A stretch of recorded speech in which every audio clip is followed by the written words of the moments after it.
Si ça dépendait de nous, on pouvait déjà passer par ici depuis, mais le Seigneur fait chaque chose bonne en son temps. Nous lui disons merci, nous lui rendons toute la gloire pour les moments qu'il nous donne d'être parmi vous. Et nous voulons aussi vous transmettre les salutations de vos frères de Lubumbashi. La parole éternelle, c'est une grande famille. Nous avons, je ne sais pas compter les églises, mais nous en avons quand même pas mal déjà. Dans presque tous les Katanga, maintenant, il y a des paroles éternelles, l'extension de la borne Lubumbashi. Dieu nous fait grâce. Likasi, Kolwezi, Kasumbale, Samoba, Sakanya, et nous continuons à dépendre de lui dans cette grande mission qu'il nous a accordée pour avancer. Est-ce que quelqu'un peut saluer son voisin? Non. Quelqu'un peut saluer son voisin et dire, ça c'est une salutation de Lubumbashi.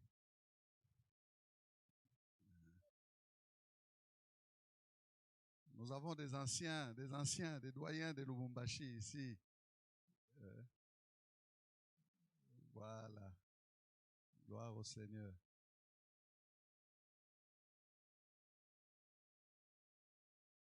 Merci à vous qui êtes là. Vous êtes des violents en pleine semaine, un jour férié, avec tout ce que vous avez comme travail, comme charge. Vous pouviez dire, je profite de cette soirée pour me reposer, mais vous êtes venus. Est-ce que vous pouvez acclamer aussi pour vous-même? C'est une grâce aussi de vous avoir. C'est une grâce de vous avoir en ces lieux. Amen. Que le Seigneur soit béni. Nous allons ouvrir nos Bibles. Pour ceux qui l'ont dans des appareils, vous allez toucher et entrer dans l'application de la Bible. Luc, chapitre 4, versets 16 à 21. Il se rendit à Nazareth, où il avait été élevé. Et selon sa coutume, il entra dans la synagogue le jour du sabbat. Il s'éleva pour faire la lecture. Et on lui remit le livre du prophète Ésaïe, l'ayant déroulé. Il trouva l'endroit où il était écrit. L'Esprit du Seigneur est sur moi, parce qu'il m'a oint pour annoncer une bonne nouvelle aux pauvres. Il m'a envoyé pour guérir ceux qui ont le cœur brisé, pour proclamer aux captifs la délivrance et aux aveugles le recouvrement de la vue, pour renvoyer libres les opprimés, pour publier une année de grâce du Seigneur. Ensuite, il roula le livre, le remit au serviteur et s'assit. Tous ceux qui se trouvaient dans la synagogue avaient les regards fixés sur lui.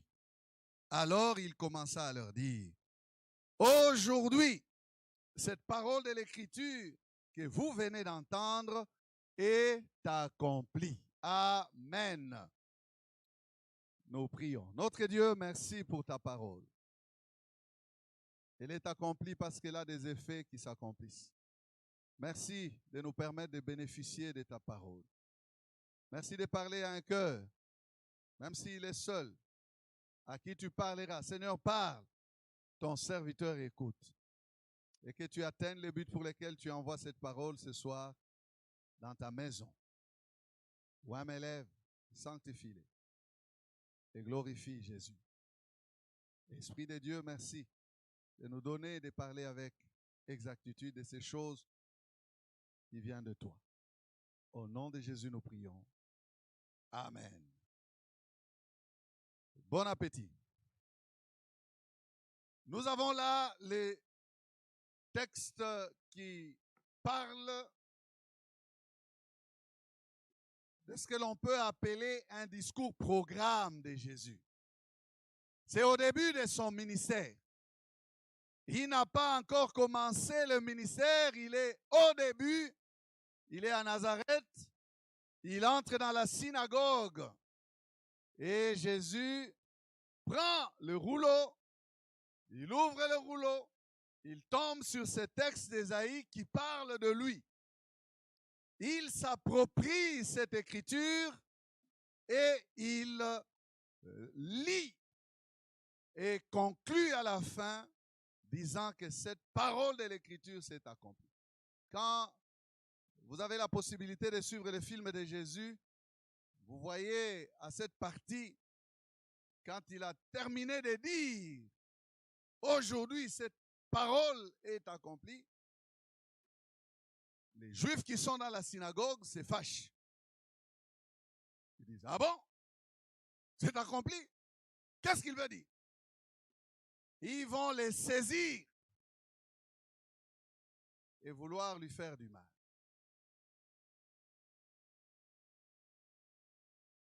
Parce qu'ils n'étaient pas d'accord avec lui. Parce que les Juifs avaient compris que Jésus parlait de lui-même. C'est le discours programme de son ministère. Jésus lit le discours programme de son ministère. Vous savez, lorsque les parlements acceptent un gouvernement, le Premier ministre lit le discours programme. Pour dire, durant ce quinquennat ou durant ce septennat ou durant ce mandat, voici des choses que nous allons faire. Nous allons faire ceci et ceci et ceci et ceci. Jésus a lu aussi le discours programme de son ministère. Amen. Amen. Il a lu le discours programme de son ministère. Si vous dites Amen, vous m'encouragez. Donc, moi je dis Amen, des demandes là, c'est pas bon. Il faut que ça soit spontané. Hein, sinon, tout le temps, je serais dites Amen, dites Amen. Hein, lorsque ça va droit au cœur, il faut un bon Amen. Un Amen foitidique, donc avec foi. Amen. C'est le discours programme de Jésus. Il est au début de son ministère. Il trace les grandes lignes de son ministère. Quand vous prenez ce texte, vous prenez aussi ce qui s'est passé avec Jean-Baptiste. Vous allez voir que Jésus était dans son programme. Parce que Jean-Baptiste étant emprisonné, il a envoyé des gens auprès de Jésus pour demander, es-tu celui qui devait venir ou devons-nous en attendre un autre? Jésus n'avait pas besoin de beaucoup parler. Jésus a fait quoi? Il a développé le discours programme en action. Il a guéri les malades. Il a ressuscité les morts. Il a fait marcher les paralytiques. Il a fait entendre des sourds. Il a fait voir les aveugles. Tout ce qu'il décrit dans ce discours, Jésus l'a fait en pratique devant les délégués de Jean-Baptiste. Et qu'est-ce qu'il conclut? Il dit, allez dire à Jean tout ce que vous avez vu ici. Si Jean pouvait attendre quelqu'un d'autre, comment est-ce que cet autre-là allait faire les choses? Ce n'est pas cet autre-là qu'il faut attendre. C'est lui qui devait venir, devait faire des choses que j'ai fait. Donc, dans son discours programme, le Messie a ces choses qu'il est en train de décrire dans Luc 4 que nous venons de lire ici. C'est pourquoi nous l'appelons discours programme. Vous savez, Jean-Baptiste était comme tous les autres Juifs. Jean-Baptiste attendait un Messie puissant, fort, qui va faire quoi? Qui ne va pas ressusciter les morts, qui ne va pas guérir les malades, qui ne va pas faire ce qu'il a fait, mais qui va chasser l'occupant romain, les dominateurs romains hors d'Israël et donner à Israël sa prospérité. C'est comme ça que ses espoirs ont été déçus. Il était loin de s'imaginer que Jésus était venu d'abord pour les royaumes de Dieu. Pas pour les royaumes terrestres d'Israël, mais pour les royaumes de Dieu. La première mission, la première venue de Jésus, le discours programme est là. Oh, qu'est-ce que Dieu est merveilleux. Qu'est-ce que Dieu est bon. Avant de s'occuper de la libération, de la domination des hommes par les hommes et toutes ces choses, de la politique et autres, Dieu a voulu s'occuper d'abord de l'homme. Sa mission s'est basée sur l'homme. Vous savez, Jésus est venu pour une nouvelle création. Et quel est le but de la création de Dieu? Ce ne sont pas les institutions politiques, la gouvernance, la bonne gouvernance, tous ces beaux discours-là. Non, ce n'est pas ça d'abord. C'est l'homme. C'est l'homme. La première création, Dieu a commencé par les arbres, la nature, l'eau, toutes ces choses, et il a fini par l'homme. Cette création a été corrompue par les péchés. La deuxième création, au lieu de commencer par les mêmes histoires, nature et tout ça, non, Dieu recommence la création avec l'homme et la création attend. Oh, tu ne comprends pas cela, hein? Il s'occupe d'abord de l'homme. Ces discours, programmes ici concernent l'homme. Et il dit, l'Esprit du Seigneur est sur moi, car il m'a oint pour. Tout ce qu'il dit là concerne l'homme. Il m'a oint pour. Il m'a oint pour. Si vous voulez un sujet, c'est pas il m'a oint pour, mais c'est guérir les cœurs brisés. Amen. Parce que si je ne me limite pas, on ne va pas terminer ici. On peut aller jusqu'au petit matin. Rien qu'avec ce verset-là. C'est un discours programme.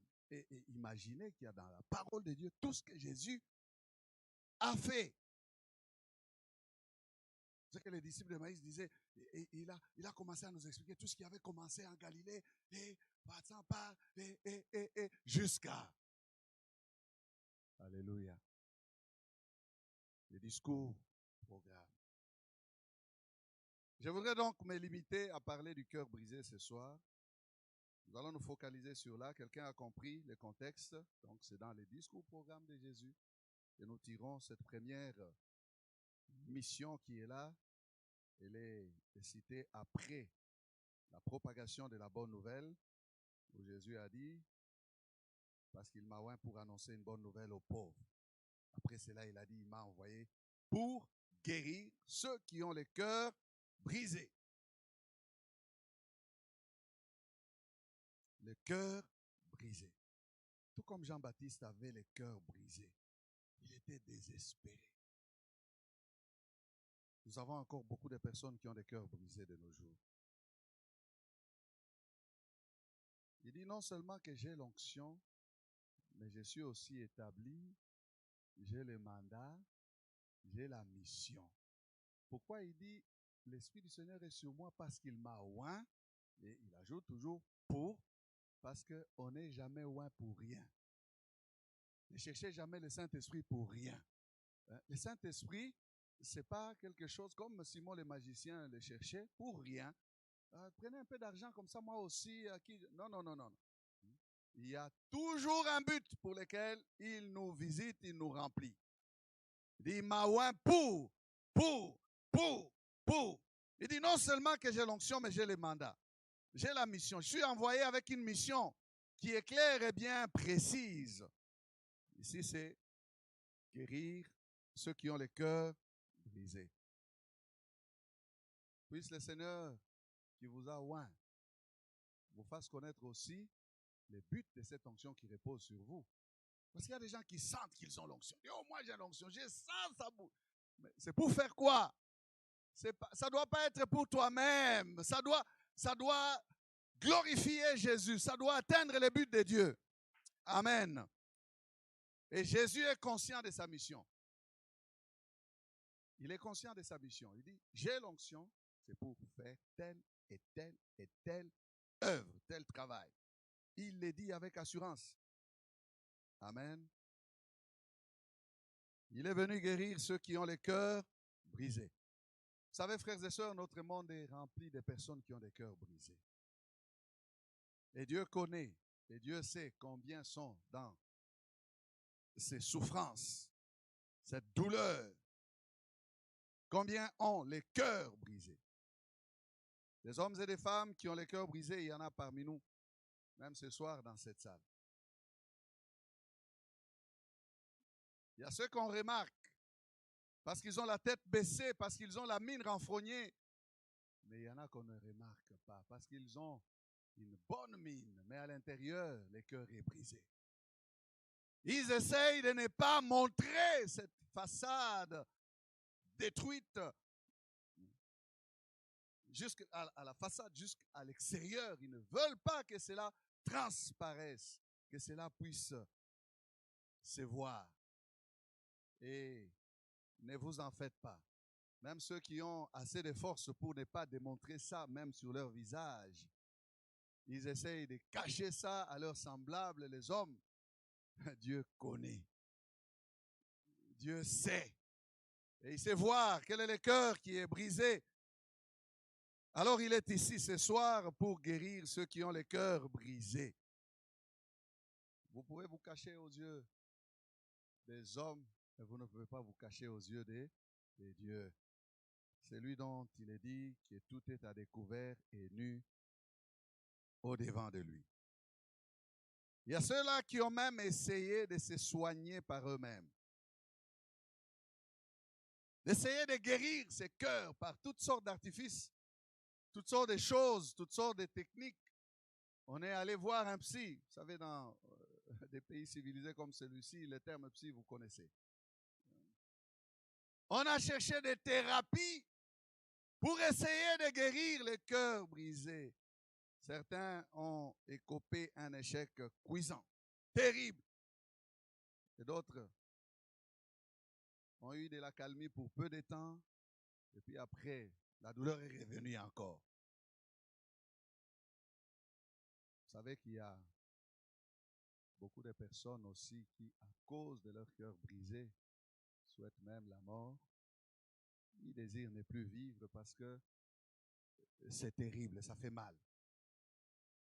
Une fois, j'ai parlé avec un jeune homme et j'ai prié pour lui. Là, chez nous, à Lubumbashi, on a prié ensemble parce qu'il est venu me voir. Il passait sur la route, il a vu l'église, il est entré. Il dit, il y a quelques jours, j'ai pris les produits des rats. À 2 reprises, j'ai fait une mixture et j'ai avalé. Mais je ne meurs pas. Je cherche la mort, mais je ne meurs pas. Et je lui pose la question, mais pourquoi tu cherches la mort? Pourquoi tu ne meurs pas? Oh, rien ne marche dans ma vie. J'ai été un enfant de la rue. Je n'ai pas de parents. Je me suis battu. J'ai trouvé un petit capital. J'ai commencé à vendre des choses. Et puis après, des personnes mal intentionnées sont venues. Ils m'ont pillé tout ce que j'avais. Je me suis retrouvé au plus bas niveau. Ça m'a enlevé le goût de vivre. C'est comme ça que j'ai pris ces histoires-là pour voir. Quand j'ai réfléchi, j'ai dit, mais pourquoi est-ce que je n'ai pas réussi à mourir? Il y a une voix qui m'a dit, non, tu vois l'église, entre. Si ce jeune homme s'est échappé, non, ce n'était pas parce que le produit-là n'a pas réussi à le tuer, parce que ça tue. Et puis il en avait pris beaucoup. Mais c'était une grâce pour lui.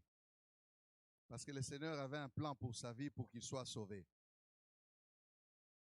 Il a reçu le Seigneur et il a été restauré. Si pour lui le suicide a échoué, je vais vous donner quelques statistiques de l'OMS à propos des suicides. Ça concerne surtout les pays développés. En Afrique, on meurt plus de maladies. Mais dans les pays développés, on meurt plus de suicides. En 2012, selon l'OMS, le taux de suicide est arrivé chez les 15-29 ans, des gens en très bonne santé, vous voyez, chez les 15-29 ans, plus de 800 000 personnes, 800 000, presque 1 million, 800 000 personnes sont mortes de suicide. Quelle est la cause? cœur brisé, le découragement, perte d'espérance, le dégoût de vivre. Passez-moi les termes, les ras-le-bol. On s'est dit, je suis fatigué de vivre et je préfère mourir parce que cette vie ne m'apporte rien.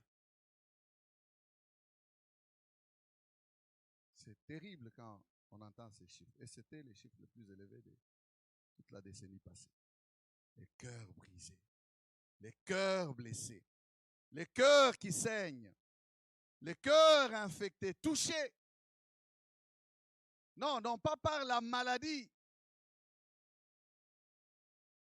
Ce n'est pas un problème de santé seulement. Non, non, ce n'est pas un problème. Il y a quelques cœurs brisés à cause des problèmes de santé, mais ce n'est pas la cause principale. Nous pouvons nous poser cette question. Les cœurs brisés par quoi? Il y a des cœurs qui sont brisés par des conditions difficiles de la vie, comme fut le cœur de Naomi. Nous lisons Ruth 1, verset 20. Écoutez cette maman parler d'elle-même. Elle leur dit, ne m'appelez pas Naomi, appelez-moi Mara, car le Tout-Puissant m'a rempli d'amertume. Elle prend le Tout-Puissant comme source de son amertume. Mais vous connaissez l'histoire de Naomi. Elle s'était levée alors qu'il y avait la famine à Bethléem. Elle et son mari et leurs enfants, ils se sont décidés d'aller où? Moab. C'est là à Moab que tout a basculé pour qu'elle puisse tout perdre. Elle a tout perdu à Moab. Curieusement, les gens à qui Naomi parle connaissaient Naomi. Ça veut dire que eux qui sont restés, la famine ne les a pas emportés. Ils la connaissaient. Ils l'ont appelée Naomi, Naomi. Ozongi, Naomi, Naomi. Tu es revenu, on a roudi à Naomi. Nous ici, Dieu nous a visités. Il a visité à nouveau Bethléem. Mais comment là où toi tu es? Elle dit, hey, ne m'appelez pas Naomi, appelez-moi Mara. Le Tout-Puissant m'a rempli d'âme. Non, Naomi. Hein? C'est toi qui as quitté là. C'est ça le problème de là. Elle a quitté là où il fallait qu'elle soit. Elle s'est retrouvée au loin. Et là, elle a tout perdu. Et des fois, il y a des gens qui sont blessés, qui prennent la responsabilité, ils la collent sur Dieu. Vous dites, Dieu, pourquoi tu es méchant comme ça? Non, non, non, non, non, tu ne connais pas Dieu. Tu ne connais pas qui est Dieu. Tu ne peux pas dire, oh non, Dieu, tu as rendu ma vie amère comme ça. Non, non, non, non, non. Chacun d'entre nous doit être responsable de ses actes. C'est toi qui avais décidé de partir. Je ne t'ai pas dit de partir. Je ne t'ai jamais dit, va-t'en au loin de moi. Non. Moi, j'ai cassé le pain, c'est vrai. Le pain a manqué, c'est vrai. Mais j'ai ramené le pain aussi. Vous savez, dans la vie, nous le disons souvent, il y a des hauts et des bas. Si à chaque fois qu'il y a des bas, il faut s'éloigner de Dieu, alors Dieu devient un Dieu de circonstances ou comment? Un Dieu que l'on prie que quand ça va. Et il y a beaucoup de chrétiens qui sont comme ça. Nous les appelons des chrétiens comment? Alléluia. Ce ne sont pas des chrétiens amen. Les chrétiens amen acceptent et disent ainsi soit-il Seigneur. C'est ta volonté, je me soumets. Job, c'est un chrétien amen. Ce n'est pas un chrétien amer.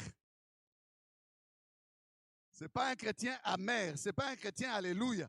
Job a dit amen à sa situation. Et vous savez le problème?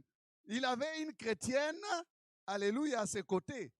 Il dit, hey, toi Job, mon mari, tu persistes dans ton intégrité. Maudit Dieu et meurs. Il dit que tout s'arrête là. Pourquoi tu es tellement devenu malade, inutile? Il faut mourir. Ça, c'est les chrétiens, alléluia. Il dit, mais où est Dieu? Quand il prie, il demande à Dieu, Dieu, tu m'as abandonné, pourquoi? Ils veulent amener Dieu devant un tribunal. Le cœur brisé. Ne m'appelez plus Naomi, appelez-moi Mara. Il y a ceux qui sont blessés à cause des circonstances. Ils vivent des mauvais moments. Ils passent par des moments troubles. Et ils prennent la responsabilité et la place sur qui? Sur Dieu. Job a refusé de placer cette responsabilité-là sur Dieu. Vous savez que Dieu était quelque part responsable. Mais Job ne le savait pas. Parce que Job avait fait un deal avec Satan. Il dit, frappe-les, mais il ne me reniera pas. Il lui a fixé même des limites. Job n'était pas là où ils ont fait un. Non, c'était entre Dieu et Satan. Mais Job a tenu ferme. Il dit, nous recevons les biens de Dieu, mais recevions-nous pas aussi le mal? Et on dit, dans toutes ces choses, Job ne pécha point. Satan a échoué. Satan a échoué. Vous savez, Job a regardé la femme, il a dit, hey, tu parles en femme insensée. Donc, tu ne réfléchis pas beaucoup. Et moi, je commente toujours, j'ai dit, Job a regardé madame, il a dit, toi, tu souhaites ma mort. Que je parte vite, que je libère l'espace. Et puis après, la suite, ça sera quoi? Ah, pourquoi tu t'es remarié? Je refuse de mourir, je ne mourrai pas. Je suis encore là. Je reste là, je suis là. Job, c'était un vrai chrétien, blindé. Il dit que ça monte ou ça descend, je suis avec Dieu. Il me frappe ou il me bénit, je suis toujours avec. Ça sont des chrétiens, amen. Argent ou pas argent, toujours avec Dieu. Bénédiction ou pas bénédiction, toujours avec Dieu. Il ne se sent pas blessé. Ah, Dieu m'a déçu, Dieu m'a trahi. Non, mon frère, Dieu ne trahit pas. Il est fidèle. Il s'appelle fidèle et véritable. Amen. Naomi a été blessée. Pourtant, le fait qu'elle regarde à Bethléem, c'était son salut. D'où venait le Messie? De Bethléem. Amen. Le fait qu'elle retourne à Bethléem, c'était pour aller vivre la restauration. Dieu l'attendait là, à Bethléem. Alors il y a aussi ceux que les autres ont blessés. Il y a ceux que les circonstances, les problèmes qu'ils ont rencontrés ont blessés. Maintenant, nous parlons de ceux que les autres ont blessés. Ceux qui ont subi la méchanceté des humains, de leurs semblables. Ceux qui subissent les injures, les mortifications des péninas. Ceux qui reçoivent les moqueries au quotidien à cause peut-être d'un défaut des caractères ou même corporel ou à cause d'une position, à cause d'un manquement, à cause peut-être d'une circonstance dont on n'est pas responsable, comme ne pas avoir d'enfant par exemple. Ne pas avoir d'enfant. Ça ne dépend pas de la personne. Il y a des personnes qui font tout, mais ils n'ont pas d'enfant. Blessés par les autres à cause du fait qu'on n'est pas beau ou qu'on n'est pas belle. Ils sont nombreux. Qui ont le cœur brisé. Parce que les autres les regardent et ils disent, hi! D'autres, c'est parce qu'on n'est pas intelligent. On le lui répète, on le lui rappelle. Tu es idiot. Le cœur est brisé. On perd jusqu'à l'estime de soi. D'autres, c'est parce qu'on a un handicap. Un problème qui vous diminue physiquement. Alors, le cœur brisé. Il y a ceux qui se sentent moins aimés ou mal aimés. Le cœur brisé. Des personnes comme Léa, qui se réfugient dans la multiplication des naissances des enfants, à cause du cœur brisé. Elle se savait, elle se sentait mal aimée par rapport à Rachel. C'est une femme qui était entrée en compétition de fécondité à cause de son cœur brisé. Des personnes qui ont été déçues, trahies, à cause de la confiance qu'ils ont placée dans les autres, et les autres les ont trahis, abandonnés, le cœur brisé. Je ne sais pas, pendant que j'essaye de faire une liste qui n'est tout à fait, pas tout à fait exhaustive, peut-être qu'il y a quelqu'un qui se retrouve quelque part, qui se dit, ah, j'ai un cœur brisé. Que faire? Lève-toi comme cette femme avait fait Anne, qui subissait les mortifications de sa rivale Pénina. Lève-toi et va vers Dieu. Dans un soir comme celui-ci, où c'est un soir de prière, prie Dieu. Avec cette compréhension que tu as que non, il y a un problème en toi, ton cœur est brisé. Cherche Dieu, prie Dieu. Anne s'éleva. Et qu'est-ce qu'elle a fait? Quand vous lisez l'histoire de Anne, la Bible dit que toutes les années, c'était la même chose. Quand il montait à Silo, Pénina l'a mortifié. Et Anne faisait quoi toutes les autres fois? Refusait de manger à cause de son cœur blessé, pleurait, était amère et elle ne voulait rien. Même son mari lui donnait des doubles portions, elle refusait de les prendre. Mais cette année-là particulière, au lieu de faire comme les autres années, elle a changé de direction. Elle est allée vers Dieu. Elle a trouvé un coin dans le temple. Elle s'est mise là. Elle a prié. Elle a tellement prié que l'homme de Dieu qui était là, le papa de la maison, vous savez, c'était dans un temps d'apostasie. Le papa de la maison a confondu cette femme qui priait. Il a confondu à une femme qui était ivre. Amen. Pourquoi? Parce qu'elle a découvert le secret. Elle a su que si les autres fois j'ai versé des larmes loin de sa face, aujourd'hui, je vais le chercher. Aujourd'hui, c'est à lui que je vais parler. Je refuse de me confier à mon mari Elkana. Moi, je vais m'appuyer sur l'Éternel des armées. Je vais le chercher parce que je suis dans sa maison. Si tu es venu ce soir, c'est pour que tu écoutes ces choses, pour que tu te dises, je dois prier pour que mon cœur soit enfin guéri. Je ne peux plus continuer à rester dans ces choses, ces blessures. Ça me diminue. Je n'ai même plus de valeur à mes propres yeux. Non, Seigneur, je veux lutter dans ta présence. Amen. C'est auprès du Seigneur qu'il faut aller. Amen. Auprès du Seigneur. 1 Samuel 1,16. Il a dit, ne prends pas ta servante pour une femme pervertie, car c'est l'excès de ma douleur et de mon chagrin qui m'a fait parler jusqu'à présent. Vous voyez, là où le cœur brisé doit se déverser, c'est l'excès de ma douleur et de mon chagrin qui m'a fait parler jusqu'à présent. Donc, je suis devant la personne appropriée. Viens pas croire comme si je suis venu m'amuser ici, je suis ivre, je me retrouve à un endroit où je ne devais pas me retrouver. Non, je suis au bon endroit et au bon moment. Je vais chercher le Dieu de cette maison. Il va me faire du bien. Il me guérira. Il me guérira.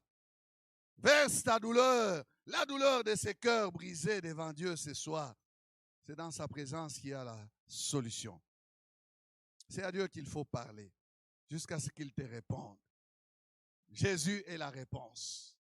Il dit, l'Esprit du Seigneur est sur moi car il m'a oint pour guérir ceux qui ont le cœur brisé. Je suis la personne appropriée. Oh, j'aimerais anticiper et te dire que si les médecins soignent le cœur, ils ne soignent que le cœur matériel. Ils touchent les ventricules gauche, ventricule droite, ils touchent les veines et tout ça. Ils donnent des produits pour baisser la tension artérielle. Ça, c'est le cœur mécanique, mécanisme. Mais le cœur des dents, de la profondeur, là où il y a les émotions, les sentiments, ça, les guérisseurs de ces cœurs-là. C'est lui qui touche à ces cœurs-là. Ce n'est pas les médecins, ce n'est pas les psys, c'est Jésus, Jésus de Nazareth. C'est celui-là qui fait des opérations internes, là où la main du médecin n'arrive pas. Jésus arrive là-bas. Il guérit ceux qui ont les cœurs brisés. Amen. Ne perds pas ton temps à répondre à Pénina. À la haine de Pénina, on ne répond pas par la haine, mais par la prière. Oh, est-ce que je parle à quelqu'un? On répond à la haine de Pénina par la prière. Au rejet des hommes. Si les hommes vous rejettent, ne vous rejetez pas vous-même. Au rejet des hommes, on répond par les refuges auprès de l'Éternel. Jette-toi entre les mains de Dieu. Si les hommes te rejettent, toi-même jette-toi dans les mains de Dieu. Jette-toi dans les bras de Jésus. Ses bras sont trop forts, trop puissants pour t'amortir. Oh, comme cet homme qu'on avait jeté, il était mort. On l'a jeté dans la tombe d'Élisée. Élisée mort. Élisée peut redonner la vie à quelqu'un qu'on a jeté dans la précipitation. Vous savez, lorsque les hommes vous rejettent, ça ne dépend pas du fait qu'ils vous ont rejeté. Ça dépend de là où vous tomberez. Si vous tombez entre les bras de Dieu, oh, vous êtes bénis. Si vous tombez entre les bras du Tout-Puissant, vous êtes bénis. C'est comme ça que David a dit, non. Dieu lui dit, choisis 3 fléaux que je te frappe. David dit, non, non. Que je ne tombe pas entre les mains de mes ennemis, que je tombe dans tes mains à toi. Oh, parce que toi, tu sauras comment me traiter. Même si tu vas me frapper, il y a une limite où tu sauras, oh, il en a déjà reçu pas mal, je m'arrête par ici. Il ne faut pas tomber dans les mains de tes ennemis, non. Ils n'auront pas de compassion pour toi. Au rejet des hommes, on se jette entre les mains de Dieu. Laissez-les vous rejeter. Ne soyez pas blessés pour cela. Confiez-vous au Seigneur. Appuyez-vous sur Dieu. Amen. Quand les hommes te rejettent, jette-toi dans les bras du Seigneur. Que Jésus soit ton amour. Que Jésus soit ton refuge. Il a l'onction nécessaire pour te guérir. En Israël, il y avait ce qu'on appelait les baumes des Galades. Les baumes des Galades. Jérémie 8, 21 à 22. Je suis brisé par la douleur de la fille de mon peuple. Je suis dans la tristesse. L'épouvante me saisit. N'y a-t-il point de baume en Galade? N'y a-t-il point de médecin? Pourquoi donc la guérison de la fille de mon peuple ne s'opère-t-elle pas? Les mots grecs qui donnent baume et la composition des 2 mots, Seigneur et will. Donc en fait, le vrai baume, c'est Jésus. C'est lui qui a l'onction nécessaire. Et c'est lui qui a le produit qui guérit les cœurs brisés. Les cœurs brisés. Quand il quitte la terre, il dit, je ne vous laisserai pas orphelin. Pourquoi a-t-il dit, je ne vous laisserai pas orphelin? Parce que Jésus fait ce travail auprès de nous. Il dit, vous devez continuer à bénéficier de ce travail. Il y a un consolateur qui va continuer ce travail. C'est lui qui a l'huile nécessaire. Il dit, parce qu'il m'a oint, j'ai les baumes, plus que les baumes. Jésus a plus que les baumes des Galades. Alléluia. Dans ceux qui ont les cœurs brisés à cause des autres, il y en a qui ont les cœurs brisés suite à la violence physique. Et ça aussi, ça a blessé beaucoup de gens. Les maltraitances. Il y a des gens qu'on a maltraités depuis leur enfance. Nous, quand on grandissait, il y avait ce qu'on appelle, alors, vous ne parlez peut-être pas Swahili, Binkoni. Ça a disparu. Hein? De nos jours, ça n'existe plus. C'est cette histoire ici. Ça, quand on te met ça là, nous, on a reçu ça dans notre enfance. Oh là là là là là. Surtout quand les grandes sœurs, là, les tantes torchonnent. Toi, tu oses passer.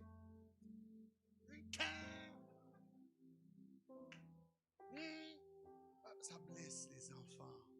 Ça blesse. Hein? Tout le temps, on bouscule l'enfant. On le frappe. Heureusement que les temps ont changé. Nous-mêmes, à l'école, quand on étudiait, la punition corporelle existait. Qui a connu le système de ça ici? Il est là? Il y a des vieux ici. Ça n'existe plus dans les écoles au Congo, ça n'existe plus. La punition corporelle, on l'a enlevée. Il y avait la règle. Tu fais ça. Qu'est-ce qu'on haïssait les professeurs, les enseignants. On avait des noirs là. Fais comme ça. Bon, ça, ce n'est qu'à l'école. Bon, maintenant, imaginez dans les familles où il y a des gens brutaux. Imaginez dans les foyers où il y a des maris brutaux. Quelle blessure. Quelle blessure. Hein, chère maman, quelle blessure. Et quel mensonge pour certaines mamans qui couvrent leur mari violent. Une dame avait du noir ici. Elle a dit, je me suis cogné à la porte quand j'ai ouvert la porte. C'était son mari qui lui avait donné le coup. Les mamans ont un bon cœur, hein. Des fois, ils disent, non, ces affaires-là doivent rester seulement dans la chambre. C'est pas ici, c'est chez nous. Et ici, hein, on viendra te chercher. C'est chez nous, ça va. Oh, il n'y a pas ça. Il n'y a pas ça. Même si tu appelles, ils viennent, ils disent, c'est qui? Oh, c'est mon mari. Et alors quoi? Mais c'est ton mari. C'est ton mari. Arrangez-vous. Ça, c'est un autre sujet. Mais je parle des blessés à cause de la violence. La violence physique. La violence physique. Écoutez cette histoire. Un enfant a demandé à son père, papa, si tu trouves quelqu'un en train de taper ta mère, tu feras quoi? Le papa a regardé l'enfant. Hein? Taper ma maman? Mais je vais le tuer. Alors l'enfant lui a dit, papa, le jour où je te verrai encore taper ma mère, je vais te tuer.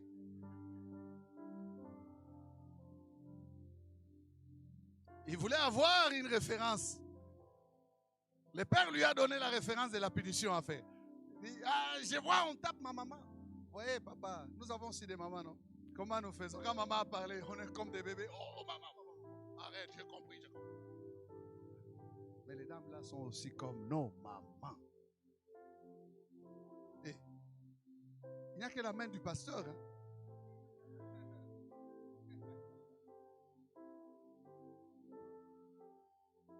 La violence blesse.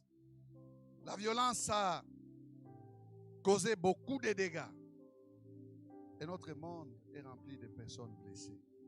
Ce qui fait qu'il y a des réactions en chaîne. Vous avez déjà vu ces images où on se bouscule dans la chambre, la maman sort, bouscule aussi l'enfant. Et l'enfant fait quoi? Il bouscule les chiens. Les réactions se poursuivent comme ça dans la société. C'est pour dire qu'il y a des conséquences en continu. Donc celui qui est blessé va blesser aussi un autre. L'autre qui vient d'être blessé va aussi se déverser sur un autre. Et le monde est ainsi détruit à cause des personnes blessées. On a des blessés blesseurs qui blessent. Combien de filles qui rejettent le mariage à cause du mauvais modèle qu'ils ont vu chez leurs parents? Donc que le mariage, c'est tout ce que j'ai vu chez papa et maman. Brutalité, injure et tout ça. C'est ça le mariage. Alors, je n'en veux pas. Combien? Combien d'enfants qui, dans les sociétés ici occidentales, fuguent pour ne plus revenir? Quand ils partaient avec des amis, ils se disent, bon, je peux faire même 3 ou 4 jours. Qui me cherchent et puis je vais. Et puis, certains sont partis sans revenir. À cause des cœurs brisés. À cause des cœurs brisés. En tant que pasteur, j'ai eu à parler avec plusieurs personnes, même des enfants, 15-16 ans, qui haïssent leurs parents, qui ne se reconnaissent pas dans leurs parents, à cause de la violence. Des mots durs, des paroles qui dégradent, qui diminue la valeur de l'enfant. Il y a une violence verbale aussi. Il y a une violence où vous utilisez seulement la parole, la personne pleure. Elle est blessée. Tout ça, c'est de la violence, même verbale.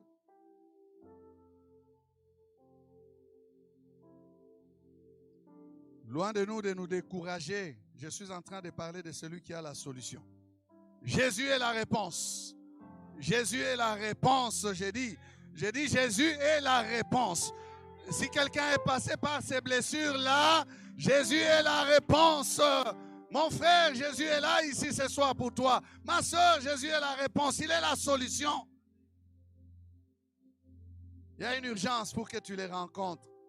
Il dit, l'Esprit du Seigneur est sur moi car il m'a oint pour guérir ceux qui ont le cœur brisé.